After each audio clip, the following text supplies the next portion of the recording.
أهلا بيكم أعزائي المتابعين برنامجكم أصدق كدبة. مين فينا ما بيشوفش بعض العلاقات هو مش مبنية على الحب، هي مبنية على الاهتمام. بمعنى ان بيبقى شخص بيرتبط بحد تاني او واحد او واحدة، هو مش بيحبها، هو بيحب اهتمامها، بيحب ان هي طول الوقت شاغلة وقته، ويجي في اي لحظة يلاقي حد او يلاقي الحب الحقيقي فتلاقي العلاقة باظت اتدمرت. طب ازاي ده انتوا في ريليشن بقالكوا سنين؟ هو ايه اللي جرى؟ هو ايه اللي حصل خلاك ان انت دلوقتي رافضها؟ لان في البداية اصلا هو كان ارتباطه بيها مش حب، ارتباطه بيها واحدة مهتمة بيا، بتلف بيا 24 ساعة، شغلالي حياتي، بتديني حاجات كتير. علاقات كتير وبيوت كتير بتبوظ بسبب كده، لان في ناس كتير للاسف بيفتكروا ان ده هو مفهوم الحب الحقيقي. النهارده معايا الجميله اللي منوراني حبيبتي. الدكتوره رزان العمر. مظبوط انا نطقت صح؟ عشان كل مره صح. تقولي لي منى خلي بالك. استشاري العلاقات الاسريه. خليني كده اقول لك يا دكتور ان زي ما انا دخلت في كتير جدا جدا واكتشفت كتير جدا اتنين بيرتبطوا ببعض هم مش مبنيين على الحب، هم للاسف ما بيفهموش إمم. قصه الحب دي الا بعد ما بيكونوا خلاص تم الجواز. هو بيحب اهتمامها او هي بتحب اهتمامه. ازاي ما بين اي اتنين يعرفوا الفرق ما بين ان انا بحب ده عشان هو مهتم بيا، اهم. او ان انا بحب حب حقيقي؟ الموضوع ده يعني عايزه اقول لك قاتل قاتل قاتل، لان للاسف في اسر بتنفصل بسبب الموضوع ده. صحيح. هلأ شوفي، أنتِ بترجعي لفكرة إنه أنا لمّا أتعرّف على هذا الشخص بدي أرجّعها لقد إيه أصلًا نسأل حالنا إنه أنا كيف أعرف إنه هذا الشخص مناسب لإلي؟ كيف أعرف إنه هو شريك مناسب؟ هون بترجع تسأل حالك أنت شو الأشياء اللي أنا بالنسبة لإلي مهمة تكون موجودة بشريك حياتي. بيهمني يكون كذا، بيهمني يكون هيك، بيكون هيك. فاهمة كيف؟ بتحدد الأشياء المهمة بالنسبة لإلك، على أساسها أنت لما تختار شريك حياة تختار بطريقة صحيحة. اللي بيصير عنا إنه الأشخاص بيكونوا بحاجة لأنه يكون في حدا موجود بحياتهم. أنت في عندك احتياج عاطفي بدك تعبيه، بأول فرصة بتلاقيها قدامك شخص عم بيجي وبيقدم لك، معجب فيك، عم بيهتم، فورا انت هاي الحالة اللي عم بيحطك فيها، حالة الاهتمام، حالة انه في شخص كل يوم عم ببعت لي، كل يوم عم بيسأل عني، عم بيعطيني هذا الشيء شعور حلو. عم بيعطيني انه قد ايه انا حدا مهم، قد ايه انا بالنسبة لهذا الشخص يعني فيها كيف انا شعور بحس بذاتي، يعني بحس اني انا شخصية مهمة مثلا. مم. فاهمي كيف؟ فهذا هو السبب إنه أنا بصير حابب فكرة في حدا مهتم فيني، بس أنا مش مميزة هل أنا حابة هاي الفكرة، تعودت على فكرة الاهتمام، ولا فعليا هذا الشخص هو فعلا أنا بحبه جد يعني. هاي هي الفكرة الخطأ اللي عم بيصير. إمتى الشخص بيركز إنه أنا فعليا ما بحب هذا الشخص؟ مع الوقت، لما يلاقي حاله مل. لما بيبص او هي بتبص على شخص تاني، امم. ده معناها كده ان في حاجه غلط. لو انا كنت بحبه بجد او هو بيحبها بجد، استحاله استحاله يبقى في طرف يدخل او في وسيله للخيانه. ولا خلينا نقول بقى جمله ان الراجل اللي قلبه بيكفي 4 و15 فعادي انا بحب دي ودي ودي ودي. ما شوفي ان الرجاله هلا، هيتخانقوا معايا.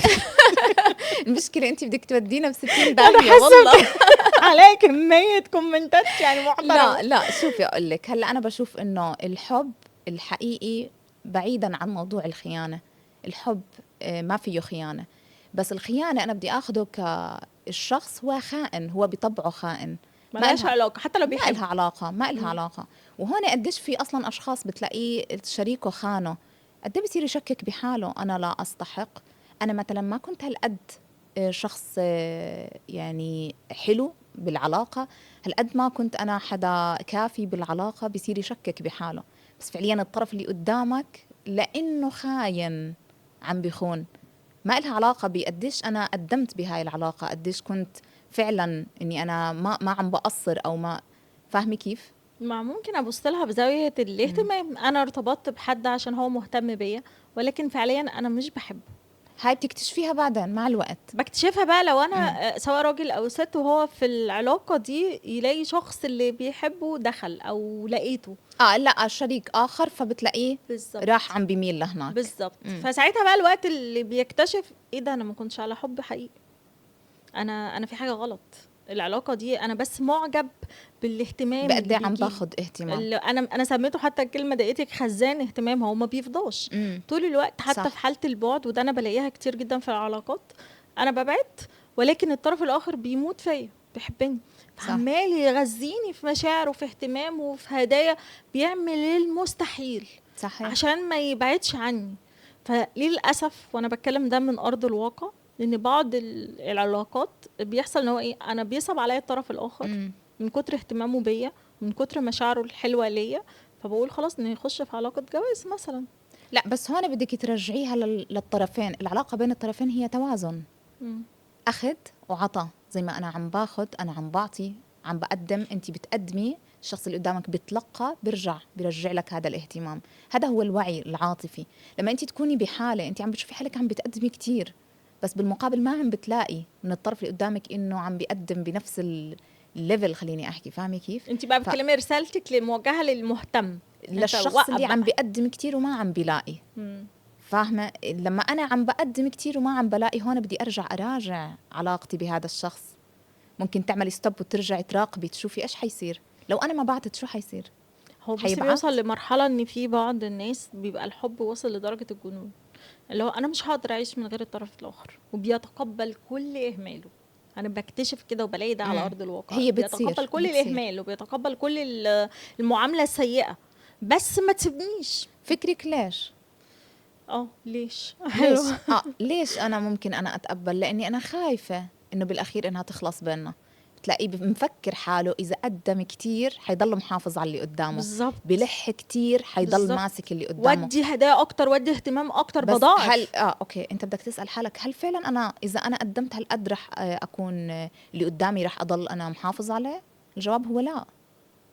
العلاقة هي توازن. الحب إشي كتير حلو، بس لما يكون مبني على توازن، مبني على ثقة مطلقة ما بين الطرفين، مبني على تواصل مشترك. طب انا عجبتني، شفت ريلز ليكي عجبني م- وكنت عايزه اتكلم فيه. في حته لو نفترض ان انا مرتبطه بحد مهتم بيا اهتمام رهيب، وانا اكتشفت ان انا من جوايا المشاعر اللي ناحيته مش حب، وعايزه اوقف العلاقه، مهم. وعايزه اعترف له، اقول له. دي اللي بتبقى دايما اكبر مشكله ما بين اي اتنين، اللي هو بيحصل ايه، اهرب، لا ما هذا أكبر تردش، غلط. اجري، رن. لأنه فاللي هو خايف لقيتك يواجه. بتتكلمي فيها، فانا كنت عايزه اتكلم فيها. لو حد يعني واجه الموقف ده يعمل ايه؟ بهيك حالة شوفي، إحنا ليش بتلاقيه فجأة اختفى الشخص، فجأة ممكن انسحاب تكتيكي بنقوله، بصير شوي شوي يبعد، شوي شوي بيرد متأخر. أوقات بعد المسج يومين ما بيفتح وبيفتح بيرد، هو مفكر بهاي الطريقة عم بينسحب شوي شوي. بس هذا كتير إشي غلط، لأنه أنت بهيك حالة بدك تراجع نضجك العاطفي. قد إيه غلط إنك تعمل بشريكك هذا الشيء. طيب أنت كان عندك الجرأة الكافية إنك تيجي وتقول له أنا معجب فيك وأنا بدي نبني علاقة ونعمل علاقة مع بعض، واكتشفت مع الوقت إنه أنت كان حبك ما كان حقيقي، كان شعور لحظي. عادي، بتصير ما بتصير، بتصير معنا كلنا. ممكن أنت معجب بالشخص، مع الوقت اكتشفت إنه مو هذا الشخص اللي أنت بدك إياه. شو بتعمل؟ بدك تهرب؟ لا طبعا. زي ما أنت كان عندك الجرأة تيجي وتعمل هاي العلاقة وتبلش فيها، خلي عندك جرأة إنك تقول له بكل بساطة أنا مقدر وجودك بحياتي، مقدر قديش أنت قدمت لي وقديش كانت علاقتنا حلوة، بس أنا مع الوقت اكتشفت إنه مش هاي العلاقة اللي أنا بدي أكمل فيها، وأنا هيفضل كتير بقى ألم بحترمك. وعياط، هو ده اللي بيخلي كل اتنين بيحاولوا ان هما يبعدوا. ما أكيد. اكيد انا لو لاقي اللي قدامي بيحبني او انا بحبه، يعني اكيد انا لو بحبه مش هاخد الاكشن، بس لو هو بيحبني وانا اكتشفت حقيقة مشاعري، احساسي ان هو بيتألم قدامي ده رهيب.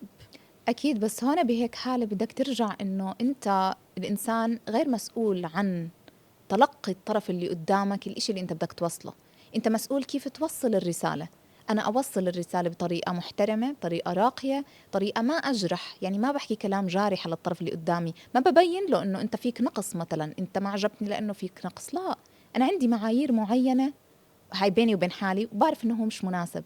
بدي أوصل الرسالة بطريقة محترمة. كيف هو يتلقاها هذا الشيء بيرجع له، كيف يتعامل تلقاها مع بغضب، مشاعره. نفترض انه تلقاها بغضب وبعصبية وبإهانة وبجرح، المفروض اعمل ايه؟ شوفي يعني هذا الموضوع بترجع لقد عندك ضبط ل... لردات فعلك. عادي انت بدك تحكي اللي عندك بطريقة محترمة، الشخص اللي قدامك لو شو ما رد انت لازم يكون عندك ضبط. بدك تكون مقدر شعوره، بس ما توصل لأنه هو بده يهينك. وإذا بده يهين هذا الشيء بيرجع له هو. الإهانة هي يعني بدي أردها لصاحبها. فاهمة كيف؟ بصي انا هخرج بره الموضوع، بس كان في سؤال وانا كنت بعتهولك لما انت كنت في الأردن، اوكي. عجبني قوي السؤال ده. هو ما بين الاتنين اللي مرتبطين او الحب او العلاقة اللي حبيت واحد وسبته وانفصلنا، عشان انساه للاسف بيحصل ايه بقى؟ بيخشوا في تدخل. ريليشن جديد. يس. ففي اعتقاده انا لما هدخل في ريليشن جديدة هحب الجديد وهنسى القديم. هل ده صح؟ وهل فعلا القديم بيتنسي؟ للأسف إنه هذا أكبر غلط ممكن يعملوه سواء كان الرجال أو ستات. أكبر غلط وبنعمل كتير. وأوقات أنا بعطي سيشن بشخص بده يتخطى حدا، بقول لي أنا بدي أروح أتعرف على غيره عشان أنساه. هذا كتير غلط الإشي، لأنه أنت زي عم تعمل جسر. الشخص اللي أنت عم تتعرف عليه هو عبارة عن جسر عم بنقلك من هون لهون. أنت شعورك بهاي الفترة ليه عم بتقرب أنت من شخص؟ يعني أنا طلعت من علاقة، رحت دخلت بعلاقة تانية، ليش؟ عشان اهرب. بدي أهرب. هاي واحد. اثنين، عندي اهتمام، صار في فراغ بسبب عدم وجود هذا الشخص، بدي أعبي هذا الفراغ. شخص عم بيبعت لي وبيسألني، بدي أعبي هذا الفراغ اللي عم بيروح.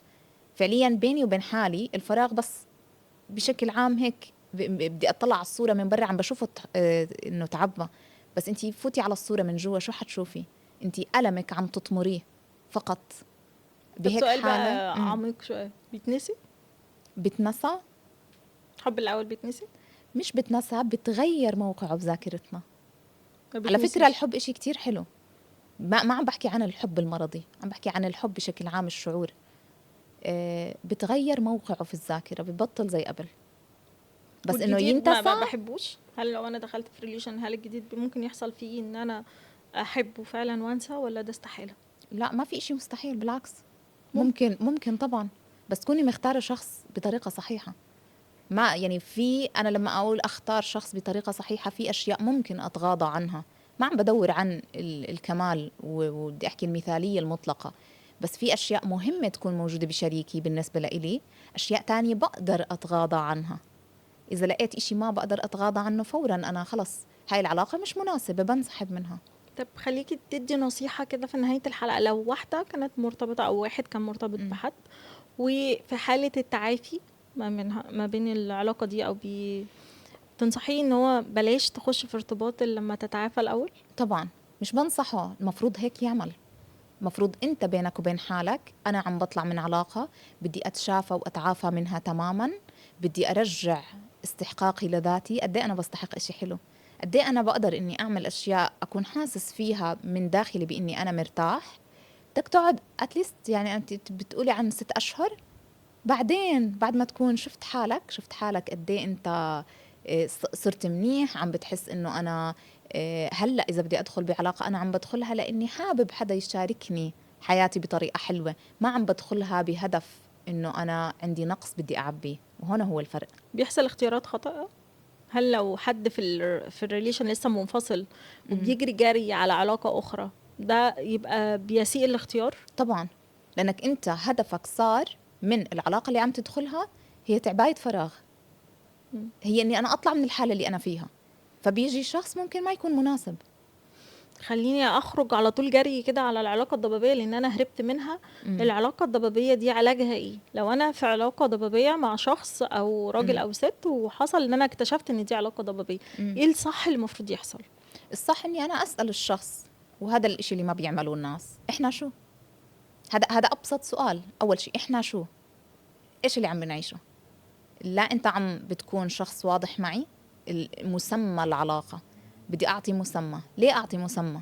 لانه كل علاقة لها حدود. لما تقول انت صديق، فانت بدي اتعامل معك بحدود الصداقة.